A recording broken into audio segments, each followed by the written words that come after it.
Hello everyone, hope you're all doing very well today. Once again, I'm back in my home gym doing a leg workout from Athlete X. In today's work, it's going to be 3-way lunge reach, going to be like lunge in 3 ways, front, side, and back. Skier hops 3 times for 40 seconds. Front squats or dumbbell front squats. Again, the beauty of this workout and this workout routine is that if you don't have access to a certain equipment, here's the alternative. Barbell hip thrusts or hip bucks, and to finish off, windshield wipers. Gonna get warmed up. See you guys in a bit. And to start this work, I did the skier hops, 3 rounds for 45 seconds. What's really great about this exercise, it's great for like endurance, power, speed, and agility for athletes. It was also nice like pre-warmer before I did my basic compound lifts. And the key thing to doing like stuff like this, you want to make sure when you're landing, when you're jumping, you want to make sure like you hop off your feet and land softly on your feet rather than like hearing pounds on your joints. Because if you're hearing pounds on your joints, you want to stop right there and reassess yourself to make sure you're doing this like kind of exercises correctly without putting like stress to the knee joints or the ankles or the hips. As I said before, this is a nice like little like pre-warmer before doing my heavy compound lifts. Because in the past, when doing this kind of workout or any kind of like leg routine, I tend to like do like my compounds first and then my explosive like jump squats or any like type of like explosive like leg movements. And the problem with that is you tend to like feel fatigue after the compound moves. You might as well like skip the jumping exercise and just do like pick one or the other. It's almost identical to similar how like start with isolation before compound moves. That way you're not like feeling tired and fatigued right away. With legs, it's a little bit different because the difference is you don't want to just start off with like doing like a squat or deadlift before doing explosive movements. You'll be tired and fatigued right away. By doing this first, this makes a huge difference in like sports recovery and performance.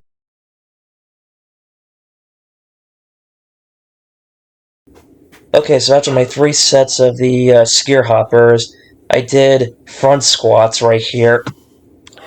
This piece of equipment right here you saw in one of my previous videos on why I rarely use the Dave Draper safety bar squat attachment. As you can see right here, I do use it for like front squats when I get a chance.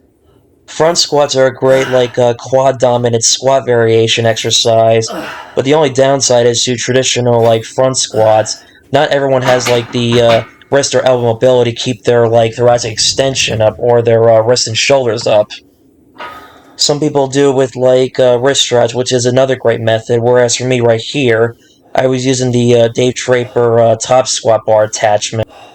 Either method is great. I just don't know where like my wrist straps are, so I just used what I had was available at the moment. Now, the key thing and most important thing with doing a front squat is that you want to make sure you have good thoracic mobility. You want to make sure that your thoracic spine is up because you don't want to be like hunched over. When being hunched over, you're putting yourself at a risk of an injury.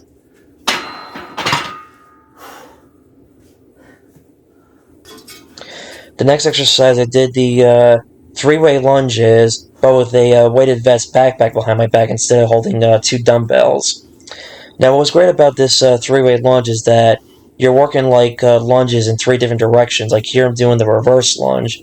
After doing like a set of 10 of those, I immediately did like a side lunge and also did like a duck lunge. One of the most common things you'll see when people do like 3-way lunges is that they'll do like the one lunge or the other, which, again, nothing wrong with that. But my advice, if you do something like this, do it like in a set of fashion. Like start off with like whether the side lunge or the duck lunge or the regular reverse lunge. Because sometimes it can be a little bit hard mimicking and challenging trying to go from like one different lunge to another. Whereas if you just like kept it separate, like doing like one variation at a time, that's fine. It's a little more easier and less complicated and a little bit like less crazy compared to doing like all 3 in a row, like one at a time.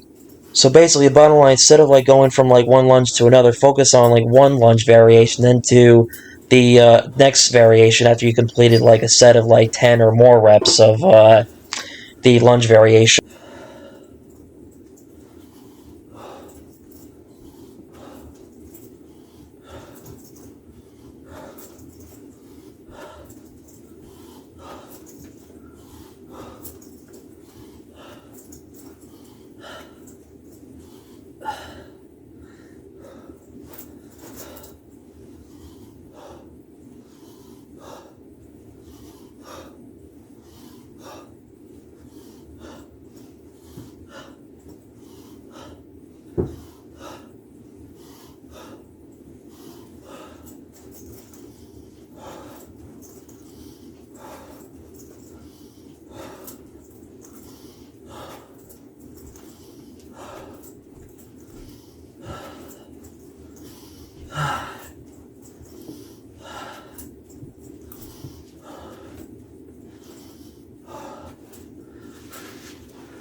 Alright, the last leg compound exercise I did was the barbell hip thrusts.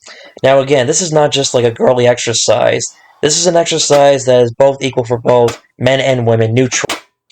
As I said in a previous video, like, one of the biggest, like, drawbacks that people, like, do sometimes when it comes to, like, bodybuilding and leg training, people think, like, oh no, like, glute exercises are just only for girls, which is really not true. Regardless of gender, glute training is very important for both, equally for both male and females. As I said before in a previous video, especially in today's, like, modern day world and society, people sit down all day and have, like, glute amnesia or any other type of, like, hip mobility imbalances, or glute training can help, like, strengthen these muscles and also be very beneficial for, like, sports and athletes. One big important thing to do with doing this exercise, you want to make sure that you drive your, like, your feet down. You want to make sure your pelvis is tucked under.